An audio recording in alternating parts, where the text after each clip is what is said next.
Chapter 10.3, Factoring Trinomials with Leading Coefficients that are 1. And so I just said a whole bunch of vocabulary there. Trinomial means three-termed polynomial. So what you'll see here is three terms. And the leading coefficient is 1, meaning that the leading coefficient often doesn't get written down because 1s are often invisible. So the number in front is 1. And typically these are degree 2. In other words, the exponent is usually highest exponent is usually a square. When you're given a question like this, there's a nice method for factoring. You can't do what we've done previously with factoring out the greatest common factor because every single term is a little different. The first term just has x's, the second term has a coefficient end in x, and the third term is just a number. So what you can do here is, if you've gotten used to this area box model, you can think about it like this. All of the x's are going to be along the sides. What you have here are your two x's that make your x squared, and that will mean that all of your x's will travel along the top and along the side, leaving just this bottom corner for your 40 because no x's will end up there. And so you got to think to yourself, what numbers work well to make 40 using multiplication? And there's a few. So I suggest potentially making a list if you are stuck at any point. So 1 times 40. And if you go in an order where you increase by the factors of 40, it'll work out relatively well. 3 doesn't go into 40, so we'll skip it, and 4 goes into 40, 4 times 10. 5 goes into 40, 5 times 8. 6 doesn't, 7 doesn't, we're done. We've wrapped all the way around. And then you look at your factors and you think, which of these are going to work out well with 13? So 1 and 40 don't work out all that well for 13. 2 and 20, 4 and 10. 4 and 10 is close. You could make like a 14 out of 2 and 10. Or a 6 if you're subtracting, but 5 and 8. So we'll choose 5 and 8. 5 times 8 makes 40, and this would have been 5x and 8x. So double check to yourself, do we have all of the right things in here? So do we have the x squared? Yes. 5x's and 8x's is 13x's, and we have the 40. Good. All right, and so because we're simplifying, we're rewriting something, we'll start by writing the question that they gave us. And directly below, we'll start with an equal sign. We're going to write the two side links that we have for our area box. 5 and x, and x and 8. There you go.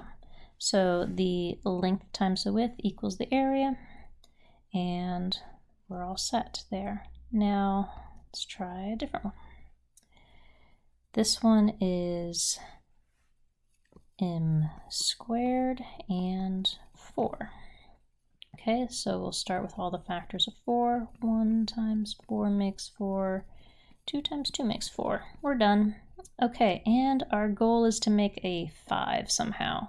So we know that we have m and m. That's the only way to make m squared. How do you make 5? Well, not out of 2 2's. 1 and 4. Okay, we need to make negative 5.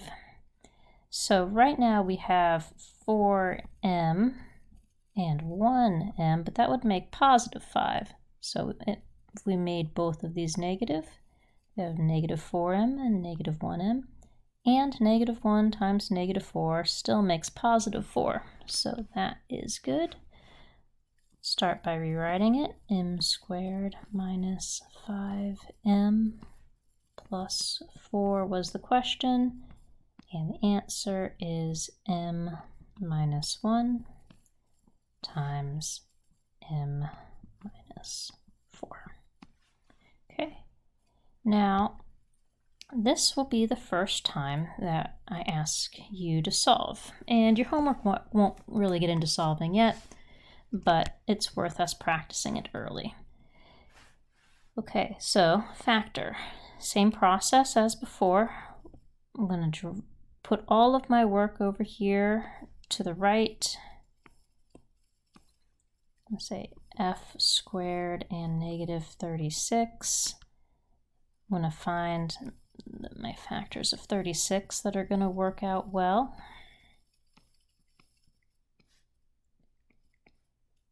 Okay, I'm done, and hopefully 2 of those numbers make 5 somehow using addition or subtraction. 4 and 9 can make 5, so I'll work with 4 and 9. I have f and f to make my f squared, 4 and 9. I need to make negative 36, so one of them must be negative. And I need to make positive 5 using addition. So positive 5, negative 36, that means that the 4 is the negative, so that'll be negative 4f and positive 9f. That makes our 5 f's. Start by rewriting the question. And this is the first time we include the equal sign as a part of our work over here. Okay, now we will factor it. We've got our work already shown. That would be f and negative 4, f and 9. You have to think to yourself at this point, what are the ways in which we can make 0? We have a number here times another number, and when they're multiplied together, they make 0. So what do you know about making 0 using multiplication?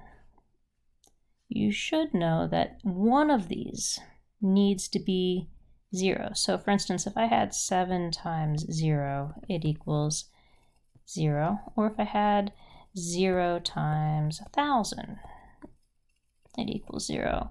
I could add more numbers into this. It's fine. As long as there's a 0 in there and multiplication, the whole thing will equal 0.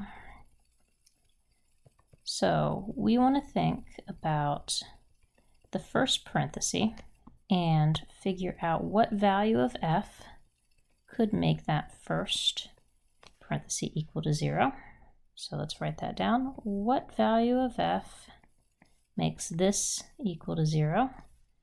And we also want to know what value of f makes the second parenthesis equal to 0. And we will go ahead and show that work.